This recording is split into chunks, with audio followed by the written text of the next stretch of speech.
Nothing new. We go to this can of Lysol, we'll see clearly, and Lysol been around for as long as these damn viruses have been around. If we go to this can of Lysol, we're going to see that it protects you from the human coronavirus. Next, we're going to also see Dettol. We're going to see right here it's protecting you from coronavirus. So the question is this virus as detrimental as they say it is, the new strand? Because we've been fighting and we've been killing it off. Or is there something else to it? Let's go to the next slide. So that's Exhibit A right there. Now, I have to defer our attention to this, antibiotics. You got medical practitioners and other people in the medical industry suggesting to people that they take antibiotics. The suffix biotics, biotic, are relating to or resulting from living things. You're dealing with living things. Viruses are neither dead or alive. Biotics ascertains to good bacteria and bad bacteria. When people take antibiotics, they actually eliminate both. And that's why antibiotics are so detrimental and responsible for the... Hi ladies, this is Dr. Harriet Scarpero. We are now 3 weeks into the Safer at Home mandate and our televisits.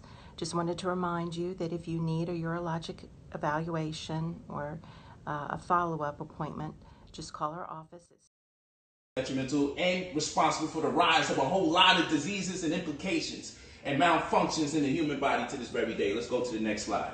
So you don't use antibiotics to eliminate viruses. Let's get that through your head. Now the next thing is antibacterial soaps. People going nuts. They wiping tables off. They wiping chairs off. They secretly wiping their ass when no one's looking because they think they're going to kill the virus or eliminate the virus. This is not true. Antibacterial means it is eliminating good bacteria and bad bacteria, not good viruses or bad viruses. Get that through your brain. That does nothing for you. It's just like when people be wearing those masks and they think the mask is protecting them, but they can shake someone's hand and get the virus. Listen, even the mask, the holes in the mask are over 0.7 microns big. The reason why I have to tell you that is because a virus is 0.7 microns big, which means there's enough fitting room for the virus to seep through the mask and still you contract it. So that's obsolete. You want to use soaps and toothpaste that do clean your hands, but use soaps and toothpaste that do not have triclosan. If you want to protect yourself from a virus, boost the amount of vitamin C that you get. But in order to do that, you got to take in the right amount of magnesium because you can't absorb calcium properly unless you absorb the right amount of magnesium, which is going to take me not to vitamin D itself, but not D2, but D3. And people don't even know the distinction between D2 and D3. So much to talk about. Let's keep moving forward. I'm just putting as much information out as possible. So now I was looking up this lady named Dana Ashley. She's pretty dope, and she made a reference to this book, Magnetobiology. Yeah, 200 and change. You want to hire something from Negro, not only put it in the book, make it an expensive book. But listen, she really went in on this point in the book, and I thought this was very powerful. She was talking about the new technology and our craving for the advancements of technology. One of the main things that we love and praise technology for, particularly Wi-Fi, we can make it move faster. It's all about speed. But once we get to 60 megahertz, the 60 megahertz interacts with oxygen. And in turn, what that does, the frequency impacts the oxygen. So when we're talking about oxygen, it's O, and that represents the atom. But when we're talking about O2, which is oxygen, now we're talking about the molecular structure, which means we're dealing with a covalent bond where only 2 electrons can stay in the innermost valence and 8 at max in the outermost valence. And here you see them covalently bonded, but they're sharing 2 of the electrons, but we're still dealing with 8 total. Okay? This is important. So what happens is with 60 megahertz, when we use this new technology, because what happens is coronavirus existed a long time ago, but the technology that we're dealing with today didn't exist a long time ago, and it hasn't been at this amplitude or this magnified ever. So now we see that 60 megahertz can cause electrons to spin.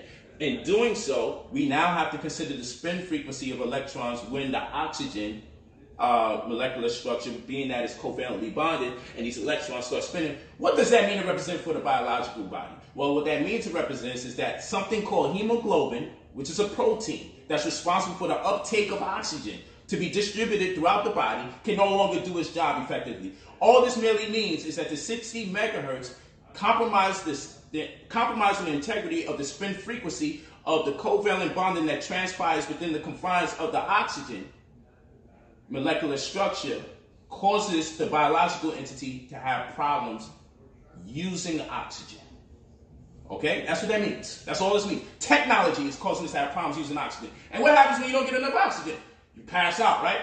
Have you seen the videos with people in China? They just randomly pass out and they say, oh shit, that person got coronavirus. Let's go to the next slide. You'll see what I'm talking about. So, who are the main targets for the coronavirus? They say people with respiratory issues, duh, oxygen. Elderly people, because what? Their oxygen levels on decline. Their ability to take in oxygen is on a declination. And diabetics, why? Because the less oxygen people have, okay, first of all, diabetics, they call it autoimmune disease, and it definitely is a hormonal disorder. The hormone that's in question is insulin, and insulin does what? Insulin is a hormone. Hormones are instructions, and insulin tells the body, particularly the cells, to open up its cell walls to allow blood sugar to go in so it can metabolize glucose. So, when the body has a problem doing this, it's called insulin resistance. And this causes people to have problems taking in oxygen. Okay? Let's go to the next slide. So we see these three things in common. The ability to take in oxygen. Coronavirus targets the same people that's targeted when they subject to 60 megahertz. It's the same symptoms that we're subject to with 60 megahertz that we're subject to with the coronavirus. But we're going to the next one. New technology that is to blame is making us defer our attention to this so-called coronavirus. Go to the next one. Is oxygen key to insulin resistance? I want you to go to this article. You'll be able to click the PDF and you'll be able to see the test yourself. Well, basically, low oxygen levels at Mount Everest. What they did is took some people with diabetes, brought them to Mount Everest at high altitudes where the air is thinner, as they say, and they realized there was insulin resistance. But when they gave them more oxygen, they realized there was less insulin resistance, because we now see that oxygen plays an integral role to people that have diabetes. So the 60 megahertz frequency would actually impact people that have diabetes because it causes the hemoglobin to be ineffective. Because hemoglobin is the protein that's responsible for the uptake of oxygen so it can be distributed throughout the human body. Keep all this in mind. Just play the video back. We got to keep going because I got to do this in a short period of time because of Instagram. Let's keep going. Give me the next slide. Iron metabolism. What's responsible for your body's ability to metabolize iron? They just found this thing out 30 years ago, 1990s. Hepcidin is responsible for the metabolism of iron. But what you got to know is the higher your hepcidin levels, the lower your ability to absorb iron. Okay? It's actually stupid to think you're going to give people iron pills and raise their iron count. And all you're doing that is raising their hepcidin levels, which is making it harder for them to be able to absorb the iron in the first place. You actually need vitamin D3. Vitamin D3 is a cofactor of what? Iron. Iron and vitamin D are cofactors, which means one hand washes the other. That's what that means. They need each other. We'll talk about that at another time. Keep going. But that's a key word you need to know, cofactor. Okay? So we're going to look at the BBC News Update map. And what we're going to realize is there's cases of coronavirus all over these different places. in America, but this is Africa. Africa's supposed to be so far behind. Africa's supposed to be so far behind. Yet, when we look at the countries that's being affected that actually have mild cases of coronavirus, the only countries that do, we'll see what? We see Algeria, we see Egypt, we see Nigeria, Cameroon, okay, we see the Congo here, we see South Africa, and these happen to be the countries that China is looking to take over in Africa. But we look at the rest of Africa and it doesn't seem to be affected, the largest continent. But what we find out now is that there is a racial advantage to what's going on. So let me tell you about sickle cell anemia. Sickle cell anemia is an advantageous disorder or adaptative disorder.